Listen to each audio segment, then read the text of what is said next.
Let's take a look at section 2.3. In section 2.3, we're going to continue with lines, but we're going to talk about writing an equation of a line. Well, up until this point, we only know two ways of having a line written. One is in standard form, and standard form means that the x and y are on the same side of the equation while the number is on the other side. The other thing is that there are no fractions and there are no decimals in standard form. Only whole numbers or integers. The second type of equation we looked at was writing our equation of our line in slope-intercept form. Slope-intercept form tells you the two things that are actually in your equation. The first thing being that you have the slope. The second thing being that you have the y-intercept. So which one's which? Here's your equation. Y equals mx plus b for slope-intercept form. Well, the slope is always your m, whatever in front of the x, and your intercept is always the b, what's off by itself. When they say intercept, though, they mean b is actually your y-intercept, meaning where you intersect the y-axis. Those could be regular numbers or fractions or decimals. It doesn't matter. We prefer fractions over decimals, though, if possible. But notice, though, the only way to write the equation in slope-intercept form is if the y is by itself, meaning you have solved for y. Okay, so what this means is at this point, the only way we actually know how to write the equation of a line is if they give us two specific pieces of information. They have to give us the slope and the y-intercept b, negative, which in this first example they do. They give us a slope of 2/3 and a b, or a y-intercept of -2. So what that would mean is if we wanted to write the equation, we'd have to do y equals mx plus b. And we know that our slope was already given. Our slope was 2/3.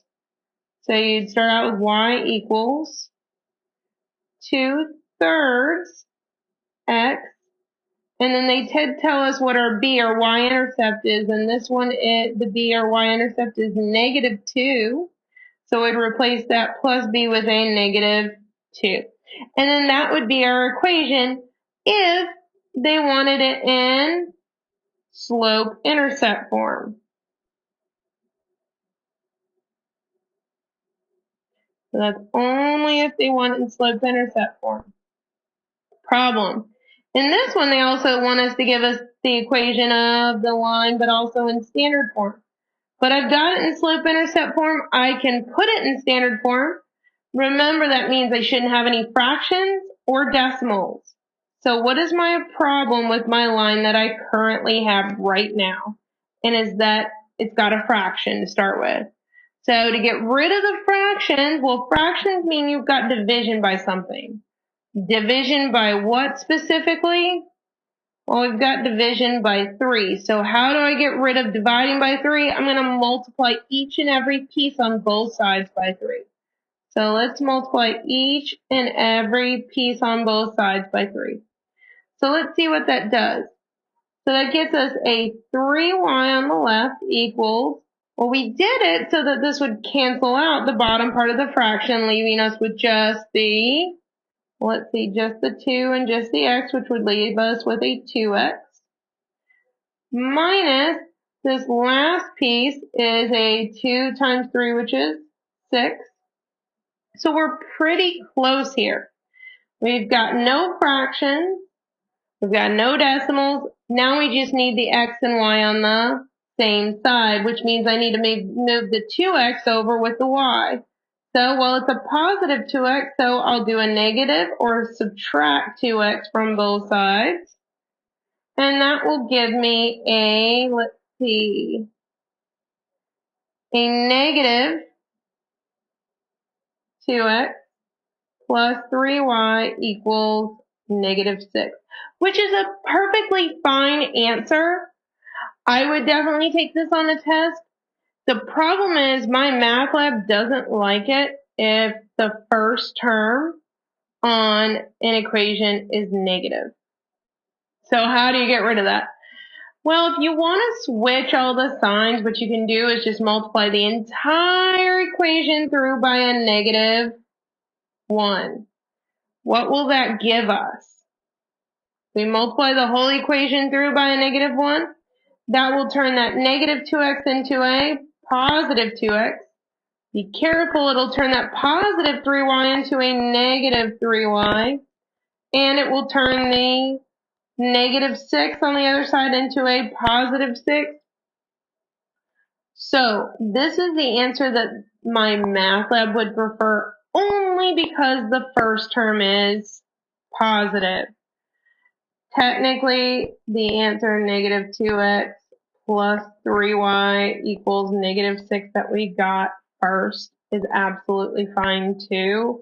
It's just like I said, they don't like having a negative coefficient start out your standard form, but it technically doesn't matter. I would take either on a test and give you full credit. Okay, continuing along on the next one. Let's see, they want us to again write the equation of a line. So right now the only way we know how to do it is y equals mx plus b. Now they did give us a slope of negative 3/4 and a y-intercept of 0, 5. Well, remember the slope is our m, which is negative 3/4. So let's plug that in. So we'll have y equals, our slope m is negative 3/4. And then we'll have our x. And then we've got, let's see, our b is our y-intercept, which we said is 5. That means it's understood to be a positive 5, so we'll plug it in as a plus 5. Now, they don't want us to leave our answer in that form because this is slope-intercept form that we've got right now. This is slope-intercept form. What they wanted in this one that they're telling us right now is that they want standard form, which again means no fractions, no decimals, and the x and y should be on the same side. So let's rewrite our equation. Y equals negative 3/4 x plus 5. So the first issue is that this whole equation does have fractions. It's got fractions. We're dividing by 4. So to get rid of the dividing by 4, we will multiply each and every piece on both sides by 4. And what that does right off the bat is gets us a 4y on the left-hand side equals. Now on the first term on the right, it did this so that we would cancel out the 4's and leave us with just a negative 3x. But we also had to multiply the 5 times 4 as well, which would give us a positive 20. Almost there. Last step would be to get the x and y on the same side, which means I need to move the negative 3x. How do I move the negative 3x? I'm going to add 3x to both sides. So let's see. I've got a 3x. Let's see. So I have a 3x and a positive 4y equals 20. And my math lab would actually love this answer because, again, the first term, the 3x, is positive, so we can just leave it as is, and that is our standard form. There are no fractions, no decimals, and the x and y are on the same side. The question becomes, how